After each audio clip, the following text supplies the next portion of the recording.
446 میں آ کر شیعوں کی حکومت کو ختم کیا تغرل بیگ سلجوکی نے۔ سلجوک مسلمان ہوئے تھے محمود غزنوی کے دور میں، سلجوک ان کے بڑے کا نام تھا۔ تو ایک دفعہ محمود غزنوی نے سلجوک سے پوچھا اگر مجھے تیری مدد کی ضرورت ہو تو کتنے آدمی پیش کر سکتے ہو؟ تو اس نے ایک تیر دیا، کہا یہ ایک تیر ہے میرا، کسی کو یہ تیر بھیج کر میرے علاقے میں بھیج دو تو چند گھنٹوں میں 1,00,000 تلواریں تیرا پہرا دینے کے لیے تیار ہوں، میرے پاس اتنی طاقت ہے۔ تو یہ سلجوک کی نسل میں تھا تغرل بیگ۔ اللہ تعالیٰ نے جب عرب زوال کا شکار ہو گئے اور ضعف کا شکار ہو گئے، جیسے بڑھاپے کا کوئی علاج نہیں، جب قوموں پہ زوال آتا ہے تو اس کا بھی کوئی علاج نہیں، پھر اور قوم کو جگہ ملتی ہے۔ جیسے بڑھاپا ایک فرد پہ آتا ہے، ایسے بڑھاپا قوم پہ آتا ہے۔ قوم کا بڑھاپا جوانی میں نہیں لوٹ سکتا، جیسے فرد کا بڑھاپا جوانی کی طرف نہیں لوٹ سکتا، قوم کا بڑھاپا جوانی کی طرف نہیں لوٹ سکتا، کوئی علاج نہیں، نئی نسل کا آنا ہی علاج ہے۔ تو عرب دھل چکے تھے، 600 سال بہت ہوتے ہیں حکومت کو، اپنی صفات گم کر چکے تھے، اب نئے خون کی ضرورت تھی۔ تغرل بیگ پہلا شخص تھا جس نے آ کر اہل سنت والجماعت کو استحکام بخشا، شیعوں کی حکومت کو ختم کیا، بغداد سے، شام سے، ان سارے علاقوں سے۔ صلاح الدین ایوبی نے اسماعیلی شیعہ کی حکومت کو ختم کیا، مصر۔ العاضد ان کا آخری خلیفہ تھا۔ صلاح الدین ایوبی نور الدین زنگی رحمۃ اللہ علیہ کا پروردہ تھا، اس کا دوست تھا، اس کے دوست بھی تھا، بچہ بھی تھا اس کے سامنے، زیادہ لکھنے پڑھنے کا شوق تھا۔ پھر اللہ تعالیٰ نے اس سے کام لیا اور اس کو مصر کا گورنر بنا کے بھیجا، مصر کی مدد کے لیے بھیجا۔ تو وہاں اس نے صلاح الدین ایوبی نے وہاں ختم کیا، تغرل بیگ نے یہاں ختم کیا۔ تو پھر سلجوک جو تھے نا یہ اقتدار میں آئے، ادھر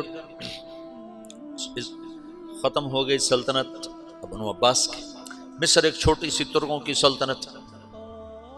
تو اللہ تعالیٰ پھر مرکزیت کے لیے ایک نظام چلایا، دو لشکر آپس میں لڑ رہے ہیں ایک میدان میں، ایک جنگلی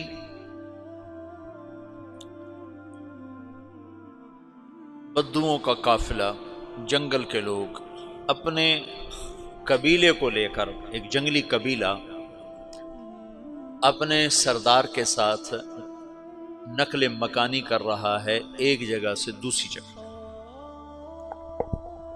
اللہ کا نظام کہ یہ لوگ چلتے چلتے چلتے اس وادی میں پہنچ گئے جہاں جنگ ہو رہی ہے، دو لشکر آپس میں لڑ رہے ہیں۔ جب یہ وہاں پہنچتے ہیں تو ایک لشکر کے قدم اکھڑ رہے ہیں اور دوسرا غالب آ رہا ہے۔ ان کو نہیں پتا شکست کھانے والے کون ہیں اور فتح پانے والے کون ہیں، ان کو نہیں پتا۔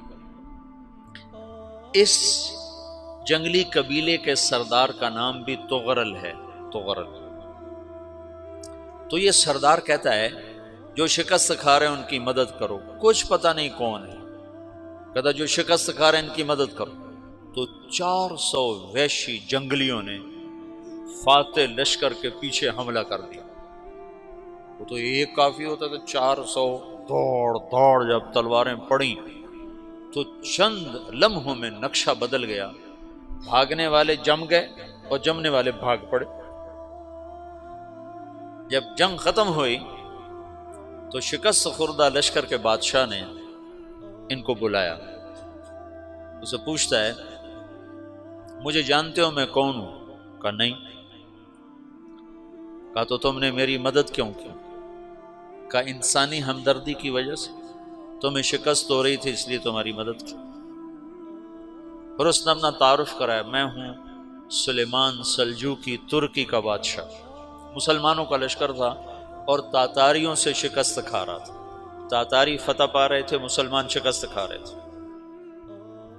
تو وہ اللہ کی غیبی مدد بن کر آئے، تو وہ اس سے کہتا ہے میرے ساتھ رہنا پسند کرو گے؟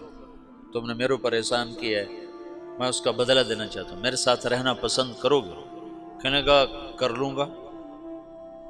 تو اس کو لے کر ترکی آیا، اور استنبول اس وقت روم کی حکومت میں تھا، اسے فتح کیا اس تغرل کے آگے چوتھے پانچویں پڑپوتے محمد فاتح نے۔ تو یہ استنبول ہے، یہ ترکی ہے، بیچ میں ایک چھوٹا سمندر ہے، یہاں ایک جاگیر ہے۔ تو سلطان سلیمان کہتا ہے یہ جاگیر تجھے وقف ہے، ادھر سے رومی مجھے تنگ کرتے ہیں حملے کر کر کے، تو میرا دفاع کرتے رہنا، یہ جاگیر تیری۔